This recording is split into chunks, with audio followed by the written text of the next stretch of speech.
လာပါကျွန်တော်ကတော့အရေးပြချက်ပိုင်ရေးဆိုင်ရာဆရာဝန်ဒေါက်တာဝေယံဖြိုးဖြစ်ပါတယ်ကျွန်တော်ကဒီ World Psoriasis Day ပေါ့နော်အောက်တိုဘာ29ရက်နေ့မှာကြာရောက်တယ်ဘာဂျူပွေးနာနေ့အထိမ်းအမှတ်ဖြစ်ပြည်သူလူထုဂျူပွေးနာယောဂနဲ့ပတ်သက်လို့သိရှိဒီနေ့ပြောပြပေးမှာဖြစ်ပါတယ်ဒီနေ့ပြောပြမယ့်အကြောင်းအရာတွေထဲမှာဂျူပွေးနာဝေဒနာရှင်တွေအတွက်မိအများဆုံးမိခွန်းတွေဖြစ်တဲ့မိခွန်း10ခုကိုလူရင်းတူရှင်လေးကျွန်တော်ဖြေချပေးတော့မှာဖြစ်ပါတယ်တော့ဒီပထမဦးဆုံးမိခွန်းအနေနဲ့ဒီဂျူပွေးနာယောဂဆိုတာဘာလဲပေါ့နော်ဂျူပွေးနာယောဂဆိုတာကနာတာရှည်အရည်ပြားရောင်ရမ်းတဲ့ယောဂတစ်ခုသူကအဓိကကအရည်ပြားပေါ်ရံမှာရှိတဲ့အရည်ပြားတွေကပုံမှန်ထက်6ဆလောက်ပွားနှုံးမြင့်နေတဲ့အတွက်လူပေါက်လိုမျိုးအဒီအများကြီးဖြစ်လာတာအရည်ပြားမှာအနီကွက်တွေအကွက်လိုက်ဖြစ်လာတာအရည်ပြားကြီးထူလာတာမျိုးဖြစ်လာပါတယ်သူကများသောအားဖြင့်ကျွန်တော်တို့ဒီလူ100မှာ3ယောက်သို့မဟုတ်4ယောက်ခန့်ဖြစ်တတ်တဲ့မကူးဆက်တဲ့ရေပြားရောင်ရမ်းတဲ့ယောဂတစ်ခုဖြစ်ပါတယ်။နံပါတ်1မိကွန်းအနေနဲ့ဒါကဘာကြောင့်ဖြစ်ရတာလဲဆိုတာလေတော်တော်များများမေးကြပါတယ်။ဆိုတော့ဒါကဒီခုနကကျွန်တော်ပြောသလိုပဲသူကနာတာရှည်ရေပြားရောင်ရမ်းတဲ့ယောဂတစ်ခု။သူကပြောရမယ်ဆိုလို့ရှိရင်တော့ကိုယ်ခံအားစနစ်ချွတ်ယွင်းမှုကြောင့်ဖြစ်တာပေါ့နော်။ကိုယ်ခံအားစနစ်ထဲကနေပြီးတော့ကျွန်တော်တို့ကရောင်ရမ်းစေတဲ့အရည်ပြားရောင်ရမ်းစေတဲ့တက်တွေထွက်လာတဲ့အတွက်ကြောင့်ဖြစ်တယ်။ဒီလိုမျိုးထွက်တာကိုတော့ဘာကြောင့်ထွက်ရလဲဆိုတာအခုချိန်ထိတော့ရှာဖွေပြီးတော့မသိနိုင်သေးဘူး။သို့တော့ဒီလိုမျိုးရောင်ရမ်းတဲ့တက်တွေထွက်လာတဲ့အတွက်ကြောင့်အရည်ပြားမှာအနီကွက်တွေအနီဖြစ်နေဖြစ်လာတဲ့ဖက်တွေထွက်လာတဲ့ဒီကတော့အရည်ပြားရာရံနေဆိုတာမျိုးတွေဖြစ်လာပါတယ်။အဓိကတစ်ချက်ကတော့ကျွန်တော်တို့ဒီလိုဖြစ်ရခြင်းအကြောင်းရင်းကိုဇင်းမြစ်ကိုဆက်ပြီးတော့ကြည့်တဲ့အခါမှာကျွန်တော်တို့ဒီလိုမျိုးဗီဇဒီလိုမျိုးဂျူပွေးနာဖြစ်ဖို့အခန့်မျိုးဗီဇတစ်ခုခုပါလာတာရဲ့ကိုယ့်ရဲ့ကိုယ်ခံအားစနစ်ချွတ်ယွင်းမှုဖြစ်ပွားတာရဲ့နှစ်ခုပေါင်းပြီးတော့ဖြစ်တဲ့ယောဂလို့လည်းကျွန်တော်တို့သတ်မှတ်လို့ရပါတယ်။တခြားယောဂတွေနဲ့တူနဲ့မတူတဲ့အချက်ကတော့ဒီဂျူပွေးနာမှာရှိတဲ့အကွက်တွေကတခြားသောနှင်းခုတို့ဝီးတို့ဒီလိုဖြစ်တဲ့ယောဂတွေလောက်သူကအင်မတန်ရာရံနာမျိုးတိတ်မရှိဘူးပေါ့နော်။သူကအဓိကအရည်ပြားတွေထူလာပြီးတော့အမှုန်တွေအရန်ထွက်တာပေါက်လို့အဖက်တွေအရန်ထွက်တာကသူ့ရဲ့ဒီတန်လက္ခဏာတစ်ခုဖြစ်ပါတယ်။နံပါတ်4ခုမြောက်အမေးများဆုံးကရောဒါကိုဘယ်လိုကုသလို့ရလဲ။အမြင့်ပြက်ကိုကုသလို့ရလားပေါ့နော်။ဒါလေးကိုကျွန်တော်ဖြေပေးမှာဖြစ်ပါတယ်။အဲ့တော့ဒီဂျူပွေးနာယောဂကခုနကျွန်တော်တို့ပြောသလိုက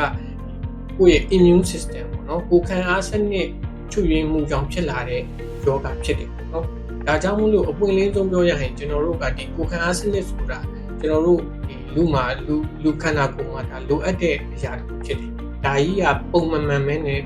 အလွန်အကျွံဖြစ်နေတဲ့အတွက်ကြောင့်အရည်ပြားပြဿနာတွေဖြစ်လာတယ်ပေါ့နော်။ဒါကိုကျွန်တော်တို့ကပြန်လည်ထိန်းချုပ်တဲ့အခါမှာကျွန်တော်တို့တောက်ဆေးတွေလိန်ဆေးတွေဖိုတိုသီရပီလို့ခေါ်တဲ့အလင်းနဲ့ကုတ်ထုံးတွေခုဆိုလို့ရှိရင်နောက်ဆုံးပေါ်ကျွန်တော်တို့ biologic ဆေးတွေ biosimilar ဆေးတွေနဲ့ကျွန်တော်တို့ကုသလို့ရပါတယ်။အဲ့ဒီနေရာမှာဒီဂျူပွေးနာကအခုချိန်ထိပေါ့နော်ဘယ်နိုင်ငံမှာပဲဖြစ်ဖြစ်အခုချိန်ထိဘလောက်ပဲကောင်းပါတယ်ဆိုတဲ့နိုင်ငံတွေမှာတော့ကျွန်တော်တို့အမြင့်ဖြတ်လို့မရသေးပါဘူး။ဘာကြောင့်လဲဆိုတော့သူ့ရဲ့အရင်အမြင့်ကကိုယ်ခန္ဓာကိုယ်ခုခံအားစနစ်ထဲကနေစတင်ခဲ့တာဖြစ်တဲ့အတွက်ကြောင့်ဖြစ်ပါတယ်။တော့လက်ရှိတော့ဒီဖြစ်ရခြင်းအကြောင်းရင်းကိုလည်းသိတယ်ကျွန်တော်တို့ဒါကြောင့်မို့လို့ဒီယောဂကိုဇင်းမြစ်ကိုကျွန်တော်တို့ထိန်းချုပ်တဲ့တောက်ဆေးလိန်ဆေးတွေခုနပြောတဲ့လင်းနှကူထုံးနေနဲ့ကုသမယ်ဆိုလို့ရှိရင်ယောဂကိုကျွန်တော်တို့ပြင်ပထွက်မလာအောင်ပုံမှန်အသားအရည်ဖြစ်နေအောင်လို့ထိန်းထားလို့တော့ရတယ်။သို့တော့အမြင့်ပြတ်သွားအောင်လို့ကုလို့တော့မရသေးဘူးเนาะ။နံပါတ်5ပေါ့နော်။နံပါတ်5ခုမြောက်မေးများဆုံးကတော့ဂျူပွေးနာကူးဆက်တက်လားပေါ့နော်။နောက်တစ်ခုကပြိုရိုးလိုက်တက်လားပေါ့နော်။အဓိကခုနကျွန်တော်ရှင်းမှာပြပြလို့ပဲဂျူပွေးနာက100%ကူးဆက်တဲ့ယောဂမဟုတ်ဘူး။သူကဒီကိုယ်ခံအားစနစ် immune system ကြောင့်ဖြစ်တဲ့ယောဂပေါ့နော်အရည်ပြားရောင်ရမ်းနဲ့နာတာရှည်ရည်ပြားရောင်ရမ်းနေပေါ့။ဒါကြောင့်ဒီလူကိုနမ်းရှုပ်တာဖ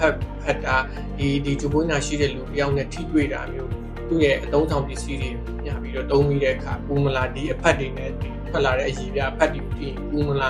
ပေါ့နော်ဒီလိုမျိုးလုံးဝမရှိပါဘူး။ဒါပေမဲ့ကိုယ့်ရဲ့မိသားစုထဲမှာဥမာပြေမေမှာဂျူပွေးနာရှိတာတော့မဟုတ်မျိုးထဲမှာဂျူပွေးနာရှိတာဆိုလို့ရှိရင်ဟောကိုမှဂျူပွေးနာရှိဖို့ chance တော့နည်းနည်းတော့များပါတယ်ဒီလိန်ဆေးတွေအနေနဲ့တော့ကျွန်တော်တို့ရေဘူးရအပြင်ကကျွန်တော်တို့ကဒီ steroid လိန်ဆေးတွေကိုအသုံးပြုရတယ်ပေါ့ဒီ Gaspo Triol လို့ခေါ်တဲ့ vitamin D ကနေပြီးတော့ထုတ်လုပ်ထားတဲ့လိန်ဆေးတွေကိုလည်းကျွန်တော်တို့အသုံးပြုရပါတယ်ဒါကတော့အဓိကပါတောက်ဆေးတွေအနေနဲ့ဆိုလို့ရှိရင်တော့ကျွန်တော်တို့ကဒီဂျူပွေးနာယောဂါကဥက္ကဋ္ဌစနစ်အလွန်အကျွံဖြစ်နေတဲ့ယောဂါဖြစ်တဲ့အတွက်ကြောင့်ဥက္ကဋ္ဌစနစ်ကိုပြန်လည်ထိန်းချုပ်တဲ့ immunosuppressant တောက်ဆေးတွေသုံးရပါတယ်